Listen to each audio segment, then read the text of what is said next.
Accident ഉണ്ടായാൽ ആദ്യം അവിടെ ചെന്ന് പത്രസമ്മേളനം നടത്താമല്ലോ. പത്രക്കാരൊക്കെ നിങ്ങളോട് സംസാരിക്കലൊക്കെ ആവശ്യമാണ്, പക്ഷെ എല്ലാം കഴിഞ്ഞിട്ട് പോരെ. അവിടെ ചെയ്യേണ്ടിയിരുന്നത് വീണ് കിടക്കുന്ന കെട്ടിടത്തിൻ്റെ അവശിഷ്ടങ്ങൾ നീക്കം ചെയ്യലാണ്. മന്ത്രിമാർ അതിന് നേതൃത്വം കൊടുക്കുകയാണ് ചെയ്യേണ്ടിയിരുന്നത്. അതിന് നേതൃത്വം കൊടുത്ത് അത് നീക്കം ചെയ്ത് അതിനകത്ത് വല്ല കാരണവശാലും വല്ലവരും കുടുങ്ങിയിട്ടുണ്ടോ എന്ന് നോക്കണ്ടേ. UDF-ന്റെ പൊതുവായ തീരുമാനം എന്ന് പറയുന്നത് സിസ്റ്റം ശരിക്ക് ഫെയിലിയറാണ്, സിസ്റ്റം തന്നെ ഫെയിലിയറാണ് എന്ന് അത് സിസ്റ്റം റൺ ചെയ്യേണ്ട മന്ത്രി തന്നെ ഇതിനു മുമ്പ് തന്നെ പ്രതികരിച്ചിട്ടുണ്ട്. ഇവിടെയാണ് എന്നുണ്ടെങ്കിൽ തികഞ്ഞ നിരുത്തരവാദപരമായിട്ടാണ് പെരുമാറിയത്. അതുകൊണ്ട് ഈ ഷോ റൺ ചെയ്യാൻ പറ്റൂലെങ്കിൽ പിന്നെ ആരോഗ്യമന്ത്രി രാജിവെച്ച് അതിനുള്ള സംവിധാനങ്ങൾ ഉണ്ടാക്കണം.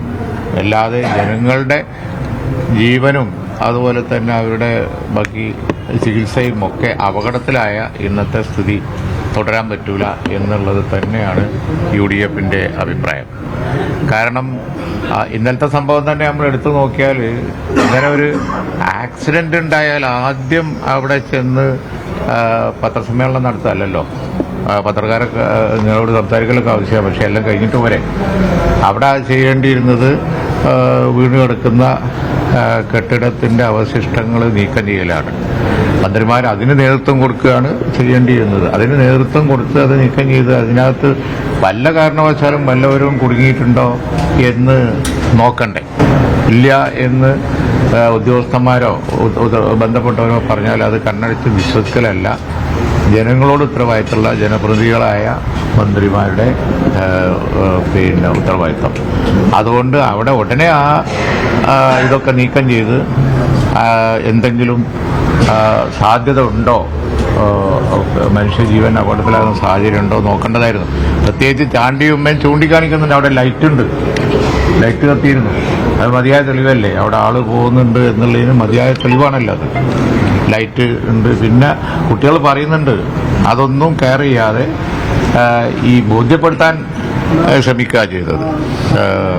ആരോഗ്യ മന്ത്രി ചെയ്തത് ആ ഉത്തരവാദിത്വം ഏറ്റെടുക്കാതെ ബോധ്യപ്പെടുത്താൻ ശ്രമിക്കുകയാണ്. നിരന്തരം സംസാരിച്ചുകൊണ്ടിരുന്നു അവർ. ഇത് ഉപേക്ഷിച്ച ബിൽഡിങ്ങാണ്, യാതൊരു കുഴപ്പമില്ല, നിസ്സാര പരിക്കേ ഉള്ളൂ, എല്ലാം ഓക്കെയാണ് എന്നും പറഞ്ഞ് പോയി.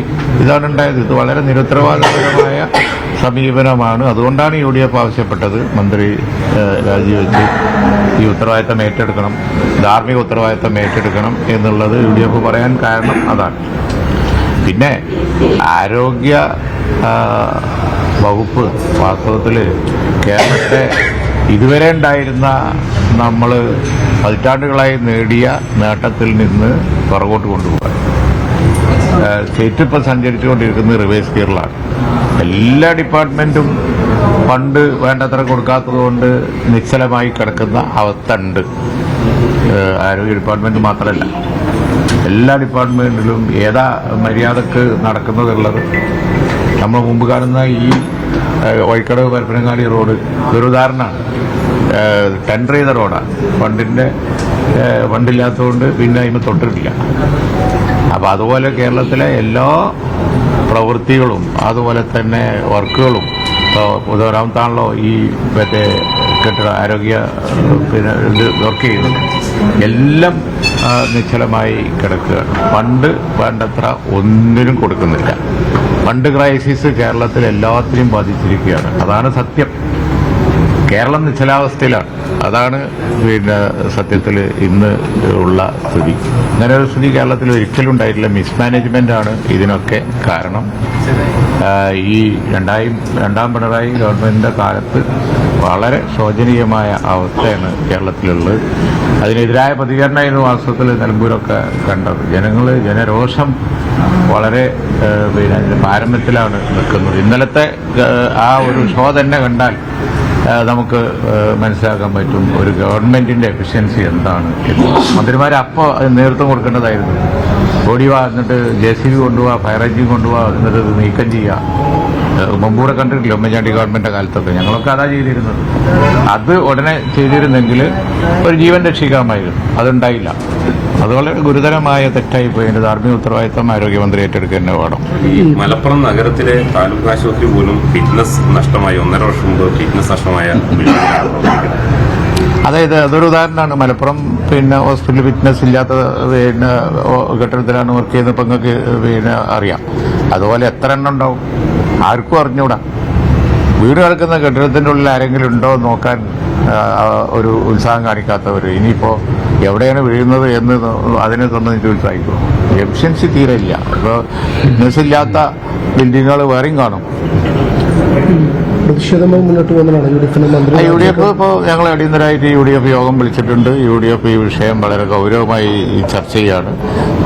ഇതൊരു ഉദാഹരണം മാത്രമാണ്. ആരോഗ്യ വകുപ്പിന്റെ പ്രവർത്തനം ഒരു ഉദാഹരണം മാത്രമാണ്. കാര്യങ്ങൾ വളരെ മോശമായ രീതിയിലാണ് മുന്നോട്ട് പോയിക്കൊണ്ടിരിക്കുന്നത്. വളരെ സീരിയസ് ആയിട്ട് ഞങ്ങൾ ആലോചിക്കുകയാണ്. ഫണ്ട് ഉണ്ടാക്കുകയും ജനകീയ പ്രശ്നങ്ങൾ സോൾവ് ചെയ്യാൻ ഫണ്ട് ചെലവാക്കുകയും ചെയ്യുക എന്നുള്ളൊരു ഗവൺമെന്റിന്റെ കഴിവാണ്. ആ കഴിവ് ഈ ഗവൺമെന്റ് പ്രകടിപ്പിക്കുന്നേ ഇല്ല. ഞങ്ങൾക്ക് അതിനൊരു ആൾട്ടർനേറ്റീവ് അജണ്ട ഉണ്ട്. ആ ആൾട്ടർനേറ്റീവ് അജണ്ട ഞങ്ങൾ അവതരിപ്പിക്കും. തദ്ദേശ സ്വയംഭരണ സ്ഥാപനങ്ങൾ ഇന്നലെ പ്രക്ഷോഭത്തിലായിരുന്നു സ്റ്റേറ്റിൽ. അവരെ ഇപ്പൊ നമ്മള് അധികാര വികേന്ദ്രീകരണം നടത്തുന്നതിന് യാതൊരു അർത്ഥവും ഇല്ലാതായിരിക്കാം.